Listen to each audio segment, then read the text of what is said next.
So I'm Lyndsey. I'm either Lyndsey Hill or Lyndsey Rosson. I got married in August, so Rosson's the name I'm moving forward with. So there's not two of us. It's just me. So I am in the final, the winter, I'm going to say, of my PhD, and winter's my favourite season, so it's not a negative thing, even though it's given me plenty of grey hair, which I'm thankfully embracing. My study is on the lived experience of having a a student having a mental health problem and seeking support from university mental health services. So I've called it Student Mental Health and the Chamber of Secrets. I am a Harry Potter fan. I don't know if anybody else is here, but you'll see why as well, because there is some relevance in there. And Karen is my lovely supervisor here, and Emma is my also inspiration. So what am I doing? So I'm using hermeneutic phenomenology, and I'm looking at the lived experience of students having a mental health problem accessing support at uni, which I just said, sorry. And I've done this using one-to-one interviews, and it was with current students that were accessing support at the university at the time. When I started this, I was a mental health advisor over at UCLan, so that's like a non-NHS role. It's kind of like being a mental health practice nurse in the university. It was very good, it was very fun, and it was quite a new project at the uni where I was based. So it was outside of all the academic side. Every university has student services. Sometimes they have quirky names, sometimes it's just student services. We were based in the place called the I, so the Information Centre, and students could come with any mental health problem. It didn't have to be diagnosed. It could be that they were worried about being homesick, have a severe enduring mental health problem, and anything in between. As long as they were accessing that service, I was ready to interview them. And I was grateful that they did. I got I think 19 participants for interviews, and they were telling me about their lived experience. So why? Being a mental health nurse and being a lecturer, I was interested in students because obviously part of being a lecturer you get hundreds of students, especially on pre-registration. There's plenty of them in there, and they're from all walks of lives. Some first generation, some coming through from widening participation, some 18-year-olds, some 48-year-olds, and I love that. I don't know why, I just really enjoy, I like people, and having those on a nursing degree, I just really like it. Plus being a mental health nurse, I'm really passionate about mental health, and having students in practice was also fun when I was a mental health nurse before I went into academia, and I was really kind of taken aback once that one student used to be a 5-year kind of time limit to complete your nursing degree, and some students were having to drop out because of having mental health problems, and I was like, well, if you can still have a mental health problem and lead a fulfilling, successful nursing career. And a lot of people were stuck by stigma or not having the correct support at university. That kind of put the fire in my belly to do this project. It was linking both jobs, all my interests, and kind of helping fight the students' corner that although you've got a mental health problem, that's fine, you can still do anything you want to do and be. Plus, students are experiencing more and more mental health problems. There's more increased coverage on the media, especially when a student sadly takes their own life. That's all over the papers, it's all over Twitter. And it's much more than students taking their own lives. What about the students that are feeling like they want to take their own lives, or have a friend or family member that have took their own lives? Rather than just focusing on kind of the worst end, let's help those students, let's illuminate their experiences before it gets to the point where they're even taking that first step to end their life. Universities are doing things, but we don't know to what extent. There's only about 3 pieces of guidance. So there's the Universities UK and Health Education England's guide to student mental health and wellbeing. There's a step change model, and there's one that's just fell out of my head. But they're kind of got some kind of guidance, about 16 steps of this is what you might want to do, but with any guidance it's open for interpretation. They've not been evaluated, and there's no kind of best practice, gold standard model to go into universities. So that's what my next point there. So there's some net recommendations, but there's no implementation guide. And then there's no evaluation of current provision, and there's no mandatory provision, probably because it's not been evaluated or the best practice has gone in there. So yeah, I think as well, you can go in with your own agenda, thinking, oh, this is what students want, this is what they need, when really it's something completely different. An example of that is the environment, and I think Rummy was saying about, you think you're gonna, I can't explain it now. You didn't know you were going to find something. So the environment was a massive thing. Where the service was, it was in a building, just like a normal university building, and it had a massive sign saying wellbeing. It was also available in the place I mentioned before called the Eye. So for me, I was thinking, oh, students are going to love this. It's really clear. There's a massive sign saying wellbeing, easy access. Like the big signs in Tesco, it's like, oh, where's the eggs? There they are.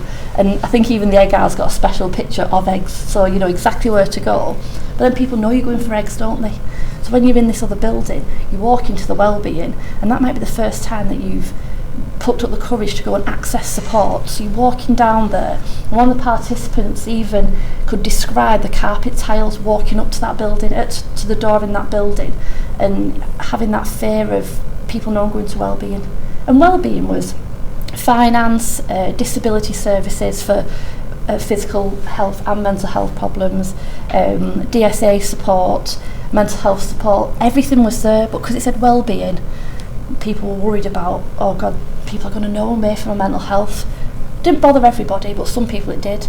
Us as practitioners working in the wellbeing team, putting signs up left, right and centre, like walking past the wall, oh there's no sign it, let's put one here. When the participants, who were the students using that service, were kind of like, please don't do that, let's make it normal. So the participants were saying actually walking through a chocker library into this information desk was far less intimidating than walking into a different building with a massive sign saying wellbeing.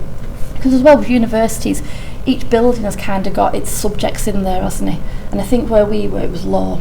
So if someone's mate saw them going to law building, it'd be like, well, you know, you're studying drama, why are you going to law building? Do you know what I mean? So that put off some participants.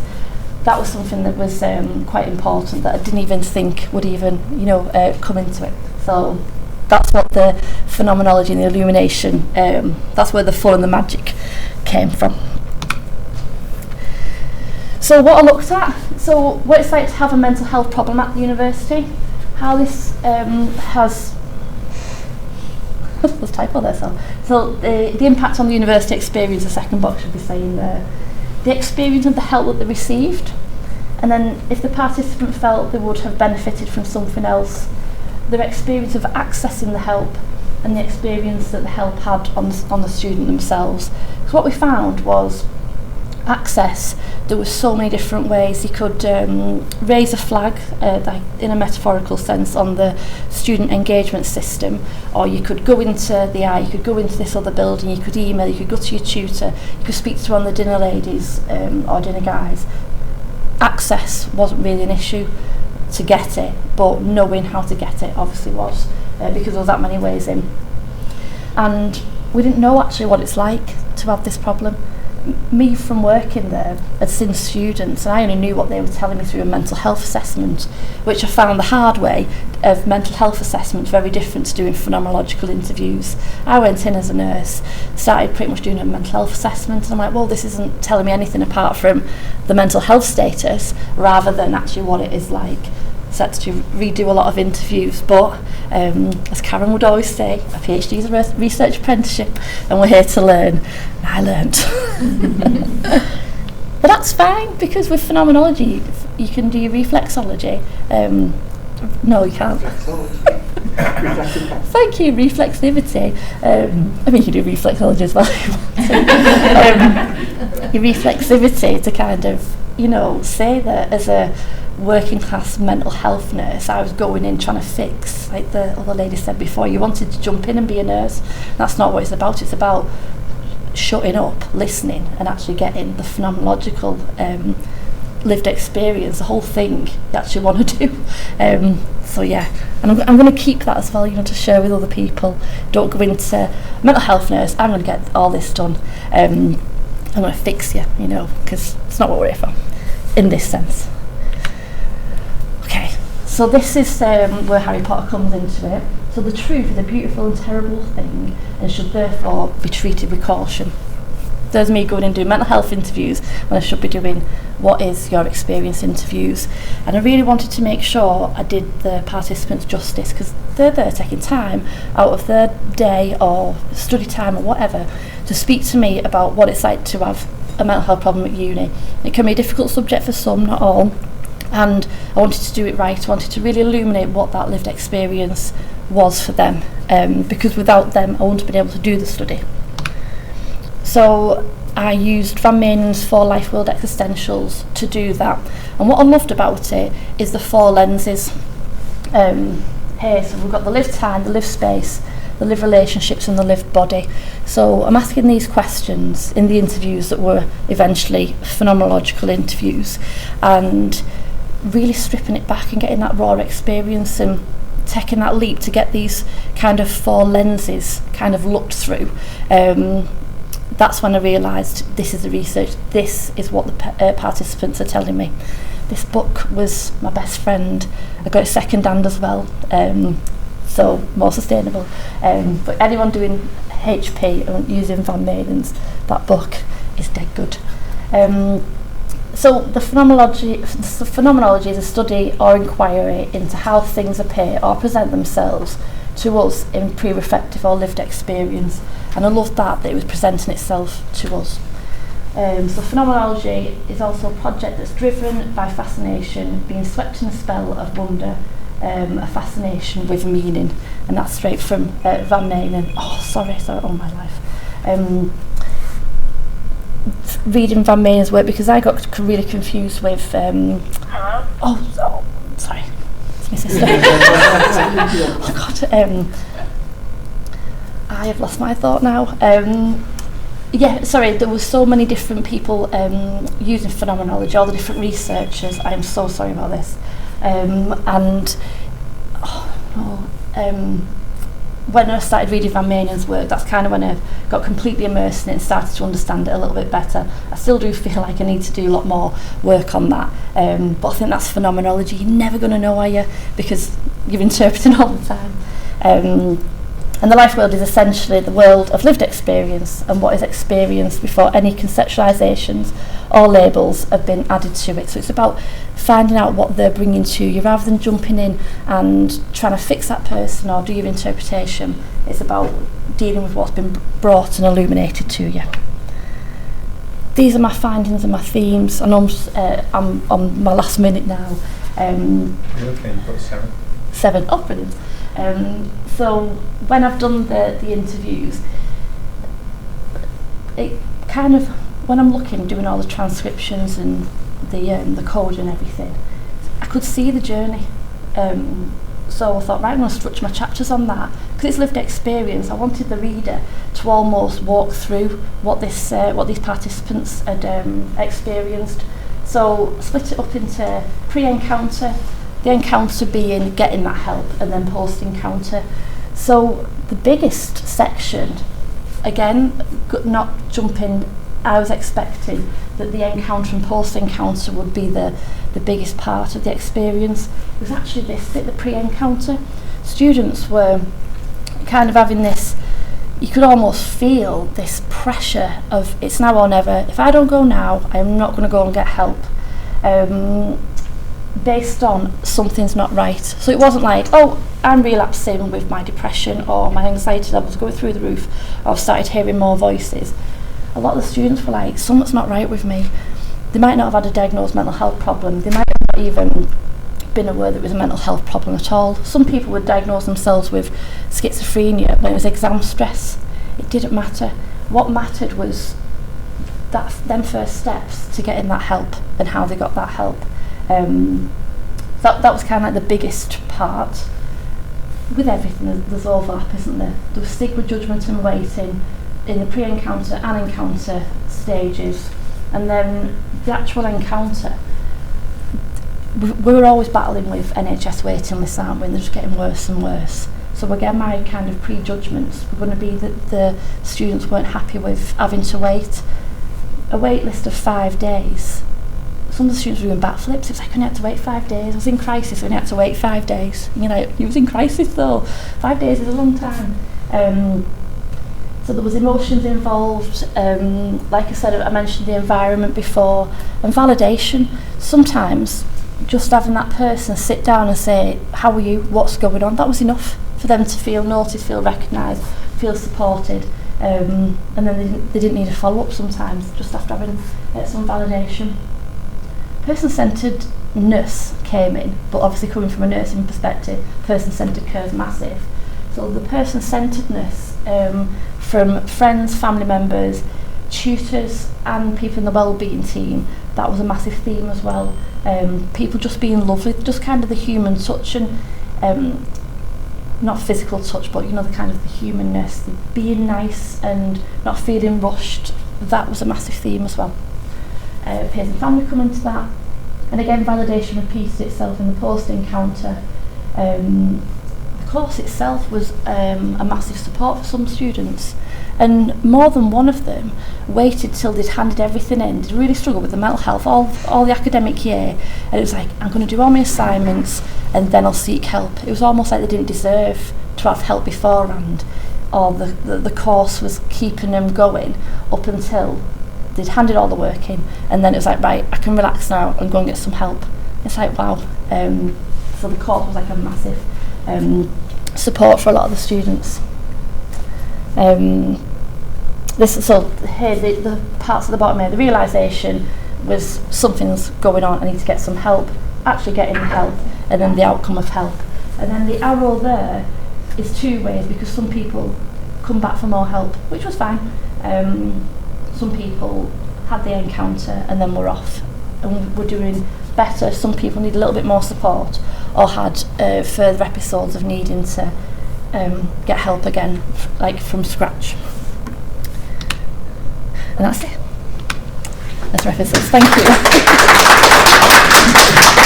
Sorry about my sister, might have been. Yes? Always try to ask questions. Very great presentation. Oh, thank you. One question is, you are a lecturer and gathering data from students. How did you get information on ethical clearance? Because maybe being a very sensitive topic that you dealt with. And then your role as a lecturer and then a nurse and then collecting data. How was it for you when you were dealing with that as well? And then what about what plans were in place for withdrawal? Maybe students, maybe somebody, I think, was there any withdrawal from your studies? And then was there anything that will affect maybe their academic work or anything? How were you able to address that when you were in information? So your question on ethics, because when I started the study I was still employed as a mental health advisor there. We got ethical clearance to recruit participants by putting posters up and letting my fellow colleagues know that this study was available, so they could share it with their patients that they were seeing, and then they could contact me. Anyone that I had seen as a mental health advisor or currently on my caseload, I didn't. They were excluded basically. I ended up leaving halfway through the study. So when I was doing the interviews, so when the recruitment phase was still working there, so that was basically telling my colleagues, this is a study going on, can you let your people on your caseload know. Plus it was up in bathrooms and stuff across the whole university. By the time the interviews come round, I think I did a handful where I needed to do them again, so the mental health kind of assessments. I always made sure that the participants knew that I'm a member of staff here, everything's confidential, we're not going to go speak to your tutor or whoever your mental health advisor is. But then when it comes to doing my second batch of interviews, I'd left by that point, but again I made it clear that I once worked here, I do know the team, but I've got no links kind of formally with them, everything's confidential. So that all went through ethics. follow up if participants didn't come back. I offered focus groups and one-to-one interviews. Nobody wanted a focus group, so it was just one-to-one interviews. 3 came back for a second interview, and there was only one person who didn't attend for their interview. So if someone got in touch with me, I'd aim to get in touch with them by email again, like reply to their email, either that day or the day after, and book them in, and do it quite quickly, because I thought they've took the time to reply to that email quite quickly, so I don't want to leave them hanging and use the potential of potentially losing them. There was one guy that I booked in, I think 2 or 3 days later, and he didn't turn up. So I then went back to the wellbeing team saying, this participant has not turned up. Can you just make sure that they're all right? And again, that went through ethics just to make sure, you know, they weren't unwell, or this lad had just decided not to, he didn't want to do the interview, which is absolutely fine, but as a mental health nurse and an ex-member of the wellbeing team, just wanted to make sure he was all right. So we had that in place. And then, what was the other question? Was it time management, really? Is that what you're getting at? The withdrawal, was there any withdrawal from the studies? No. Some of the challenges that you faced whilst you were interviewing them, how did you deal with that? So there was no withdrawal, apart from the one guy that didn't turn up for his interview.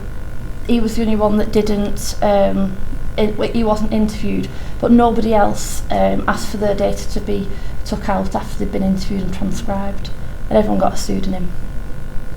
Is that what you're asking? Sorry. Yeah. Thank you. Just to comment, I think it's a really interesting study, and I look forward to the results coming out. I think. Thank you. You know, the conflict between being a mental health nurse, a mental health lecturer, and having students, and certainly I've got experience of managing when students have taken their own life, and we're currently dealing with the aftermath of one at the minute, and you know how it affects the PT groups and things. We've got one PT group that's now had 2 in the course of the, you know, which is hugely rare.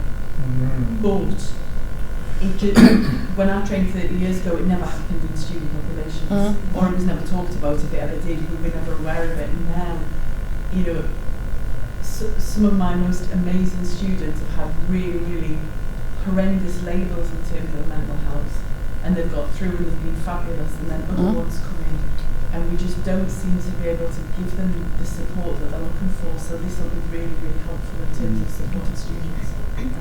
Brilliant. Oh, no, thank you.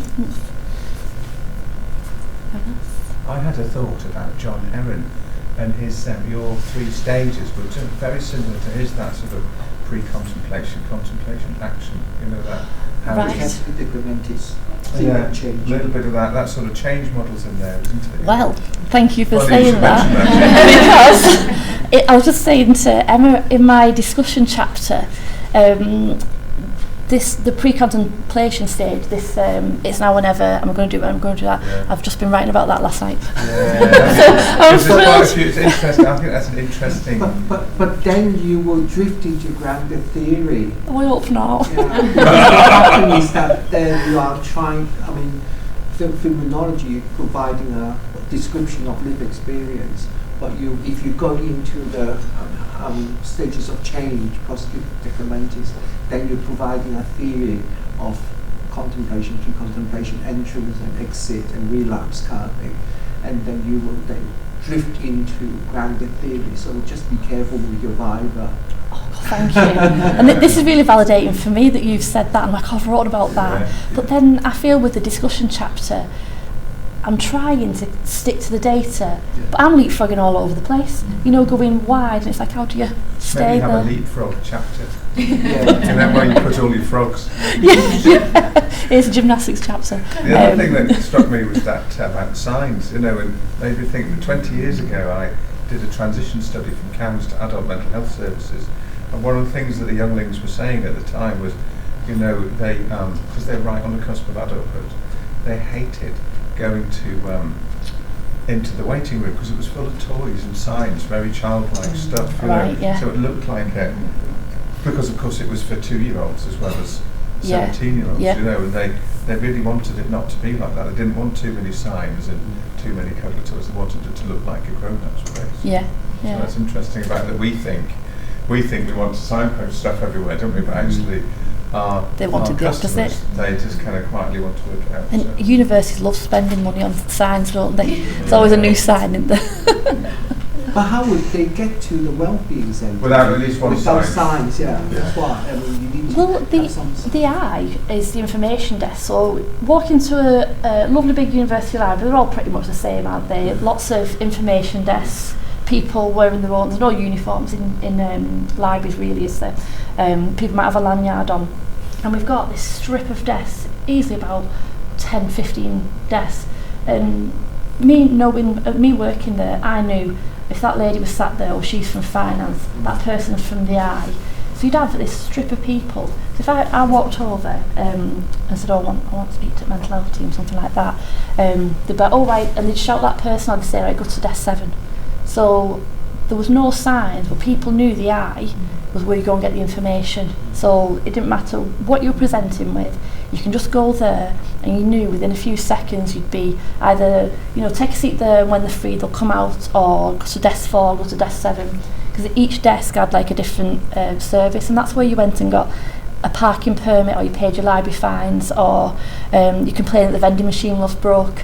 So it was a one-stop shop for anything. People turning up there with broken hearts, my brolly's just broke outside, and everything in between. So it was really normal just to go to this desk and get whatever issue, no matter how big or small it was, to get sorted or signposted. Yeah, I suppose that's what I'd say to you, but to everyone, I guess, that it's really nice as a kind of newish academic to be around other people who are new to research and new to academia, and your kind of honesty and your vulnerability, and saying, these are the mistakes that I made, and I'm learning, and so on. Because sometimes I'm like totally paralysed by fear, and it's like stops me, and it would prevent me from even like entering into that space. So I don't really know what I'm trying to say, other than you said that you kind of interviewed your participants, and you thought, oh no, I'm not asking them about my topic, I'm doing a mental health assessment. Yeah. But I just sometimes, so an example that I want to give is, there was a medication error on a ward that I worked on, and someone gave a patient the wrong antipsychotic, and he'd been unwell for years and years and years. He got this wrong antipsychotic, and it, and he was great after that. And I just wondered if there was any sort of unintended benefits in terms of your research or the relationship that you developed with those participants of the mistakes that you made, if there were any kind of unintended benefits of that, I suppose. I think it helped with the validation that someone was sitting actually listening to their mental health experiences, because a lot of them were saying people go in with their own agenda and just, saying, oh, do this, here's a leaflet, here's an app or whatever. So possibly for them feeling validated, yeah. Selfishly, there was a lot that I learnt from that, but then is that selfish because it did the participants a better service by illuminating their lived experience? So yeah, maybe that's another frog for your frog chat. Thanks, Lyndsey. Yeah, sorry, thank you.